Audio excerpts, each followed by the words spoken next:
여러분 그거 아세요? 오늘 안건이 없습니다. 회의를 산회하겠습니다. 방금 법사위에서 국힘 유상법 의원이 공수처 불법이다라는 억지 발언에 모두를 정색하게 만들었는데요. 이걸 듣고 있던 민주당 박범계 의원이 서울중앙지법이 문제 없다잖아 라며 유상범 의원에게 한 방을 날렸습니다. 이를 듣고 있던 정청래 위원장은 그럼 안건이 없는 관계로 산회를 선포하겠습니다. 안건이 없잖아요. 하고 정리를 하고 회의장을 나가버렸는데요. 과연 이게 무슨 내용인지 알아보겠습니다.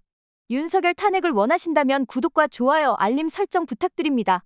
유상범 간사님 먼저 해주시죠. 위원장 필요에 의해서 언제든지 수시로 우리가 법사위가 열렸습니다. 워낙 그렇기 때문에 충분한 시간이 필요하다 맞지만 지금 공수처에서 벌어지고 있는 이 수사 과정에서의 온갖 불법 논란 시비는 국민들이 이 부분에 대해서 분노하고 있고 또 그들의 불법 체포에 대해서 엄청난 논란이 많이 있습니다. 근데 게다가 불법 체포만의 논란에다가 최근에 나온 사안을 보면 50억 경비단장을 겁박해서 사실상 출입 승인을 받은 것처럼 국민께 허위 사실을 발표하는 내용까지 있었습니다. 공수처는 출입 승인 권한도 없는 50억 경비단장에게 출입 허가를 받아서 출입 허가 요청을 해서 승인을 받았다고 언론에 공지를 했지만 국방부와 경호처는 그 공지에 대해서 즉각 55억 경비단에는 관저 출입을 승인할 수 있는 권한이 없다고 하면서 사실이 아니라고 밝혔습니다. 공수처는 오후 2시 25분에 55억 경비단의 출입 허가를 받았다고 하다가 오후 4시 24분쯤에는 경호처의 추가 출입 승인이 필요하다는 공문을 받았다고 해명을 했지만 공수처가 해명한 것은 이미 추가 승인이 필요하다는 공문을 55 경비단에서 보내고 난 이후였습니다. 뒤늦은 해명조차 사실은 거짓이었던 겁니다. 또 공수처가 2시 25분에 받았다고 공개한 첫 번째 공문을 보면 공수처 자체 문서에 쪽지를 붙이고 55 경비단장의 도장을 찍은 딱풀 공문이었습니다. 저는 대한민국에서 이러한 공문이 있는 것은 처음 봤습니다. 결국은 이것은 승인 권한 없다는 수없는 해명에도 불구하고 공수처가 조사 중인 55 경비단장에게 관인 날인을 강압을 해서 대리 날인했다는 그런 부분까지 의심이 되고 있습니다.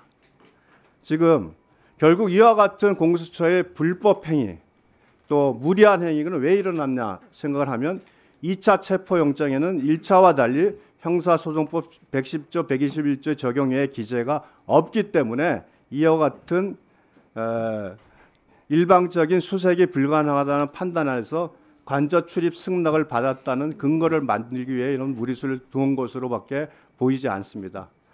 이러한 엄중한 공문서 위조, 직권남용의 문제를 야기한 공수처장이 지금 직접 수사 당사자도 아닌 상황에서 이 법사위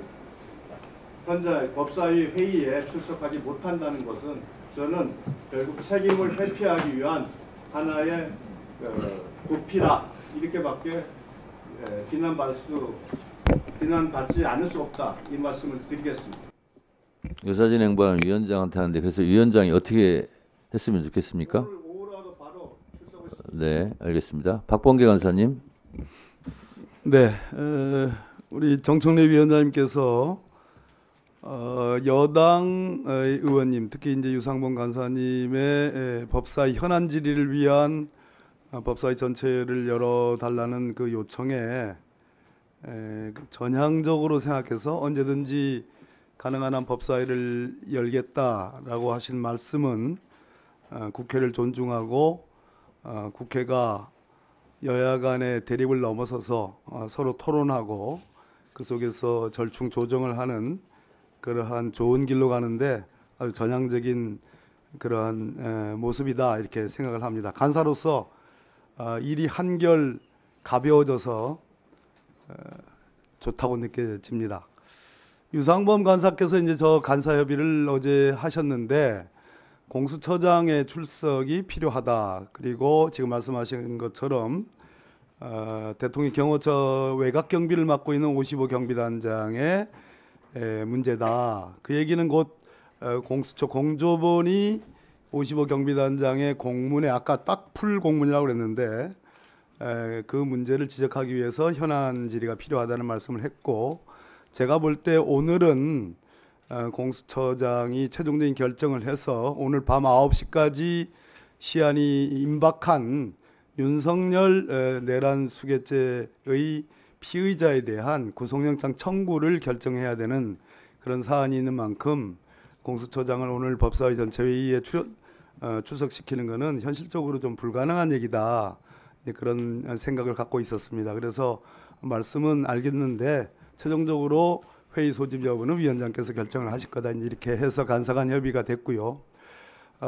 우리는 지난 간밤에 거의 자정이 다 될 무렵에 서부지법, 즉 체포영장을 2번 발부한 서부지법이 아닌 윤석열 피의자가 그렇게 믿고 의지했던 서울중앙지법에서 소위 체포적부심, 현직 대통령이 직무가 집행 정지가 돼 있지만 무슨 이게 뭡니까? 자범처럼 체포적부심을 청구해서 불과 5시에 본인이 청구한 체포적부심에도 법정에 나타나지 않고 그로부터 한 67시간 만에 이 체포 집행에 아무런 하자가 없다라는 최종적인 판단이 나왔습니다.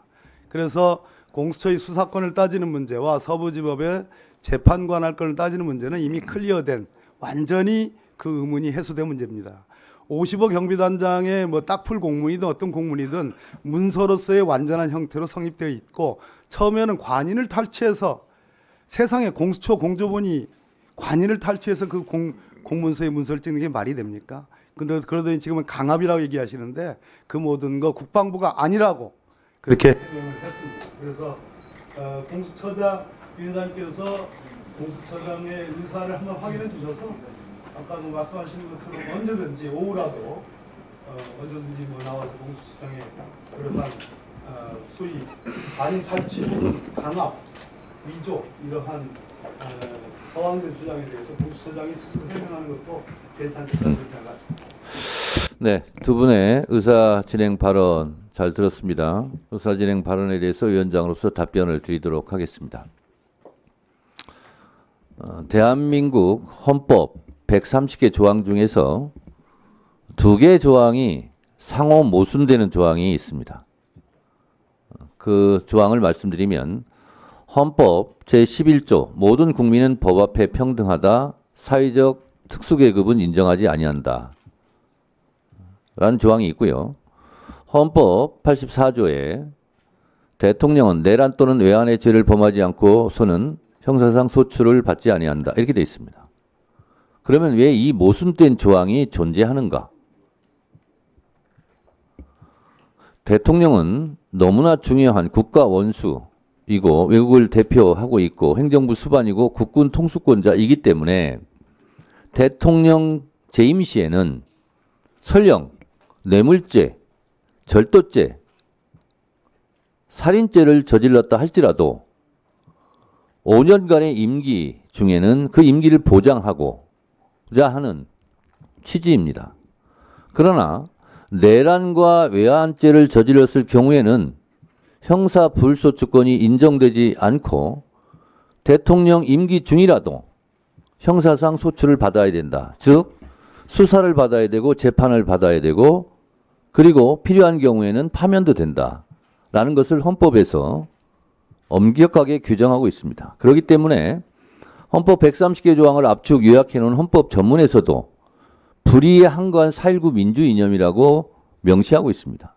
불의의 한관 4.19 민주 이념이란 다시 말해서 5.16 군사 쿠데타는 절대로 인정하지 않겠다는 헌법적 선언이기도 합니다.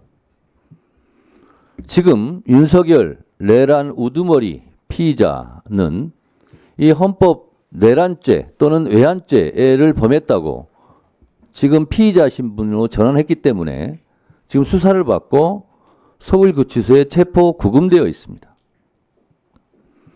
수차례 수사기관에 출석 요구에 응하지 않았고 체포 영장에는 저항했고 그리고 서울구치소에 구금되어 있는 상태에서도 체포 적부심 심사를 신청했고 그리고 그토록 원했던 서울중앙지법에서도 기각되었습니다. 도대체 대한민국 헌법 그리고 형법, 형사소송법 어떤 것 하나를 인정한다라는 것을 보지 못했고 체포되는 순간에도 2분 48초 동영상을 통해서 대한민국의 법이 무너졌다 이렇게 얘기했는데 대한민국 헌법과 법률은 시퍼렇게 살아있습니다. 무너진 것은 본인입니다. 그런데 그것을 아직도 인정하지 않고 있습니다. 제가 어느 분한테 제보를 받았는데 관저에 있었던 경호처 직원들, 경호관들이 이런 하소연을 했답니다. 부모에게 전화를 걸어서 어머니 특수공무집행 방해죄가 무거워요? 항명죄가 무거워요? 저는 어찌 해야 됩니까? 라고 부모들에게 전화를 하면서 하소연을 했다는 거예요. 대통령은 헌법 86조 등에 보면 대통령의 책무로서 가장 중요한 것이 국민들의 생명과 재산을 보호하는 일이에요. 근데 자기 하나 몸 보신하자고 피하자고 시간을 좀 벌자고 그 본인의 직속 부하일 수 있는 경호처 직원들을 이렇게 위험한 지경에 빠뜨려야 되겠습니까? 그리고 이미 법원에서 수차례 공수처가 내란죄와 관련해서 수사하는 것이 합법하다라고 법원이 이미 인정하고 몇 차례 못을 박았음에도 불구하고 아직도 헌법과 법률을 부정하고 또 공수처 오늘 수사에도 응하지 않겠다고 하는 거 아니겠습니까? 왜 대통령을 했습니까? 출석 거부한 건 이재명 대표도 수술했어요. 증언 거부하고 진술 거부하고 한 거 수술했어요. 제 지금 발언 중이니까요. 자, 네. 그래서 지금 국민의힘 의원님들도 권성동 원내대표의 말에 의하면 최악을 피하기 위해서 차악이라도 특검법을 발의할 수밖에 없다 하면서 눈물 짓는 장면을 제가 보았는데요. 국민의힘 의원님들은 왜 악이라고 생각하는 특검법을 당론으로 발의해야 되겠다는 생각까지 하게 되었습니까? 그게 다 윤석열 내란 우두머리 피의자가 초래한 국민의힘의 불행 아닙니까? 이 모든 것의 발단의 원인은 윤석열이에요. 민주당이 내란을 저질렀습니까? 국민의힘 의원들이 국민의힘 소속인 윤석열 대선 후보의 당선을 위해서 열심히 뛰지 않았습니까? 그런데 체포되는 순간까지 지금까지 윤석열 내란 우두머리 피의자가 국민들에게 사과했습니까? 진정으로? 또한 국민의힘 의원들이 이런 내란 우두머리 피의자를 대통령으로 뽑게 해달라고 대선 때 선거운동했던 거에 대해서 국민들에게 사과하고 반성한 적 있습니까? 모든 걸 떠나서 인간으로서의 양심을 한번 생각해 보시기 바랍니다. 오늘은 의사일정에 이렇게 국회 직원들이 의사일정 페이퍼를 작성하는데요. 이런 페이퍼 제가 처음 봤습니다. 2025년 1월 17일 금요일 10시 1. 안건 미정.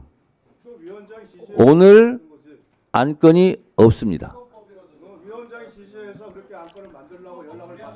따라서 오늘 회의는 이것으로 마치고 간사 간 협의를 통해서 공수처장 출석 등 현안 질의 회의는 추후 잡도록 하고 오늘 회의는 이것으로 마치겠습니다. 회의를 산회하겠습니다. 안건이 없잖아요.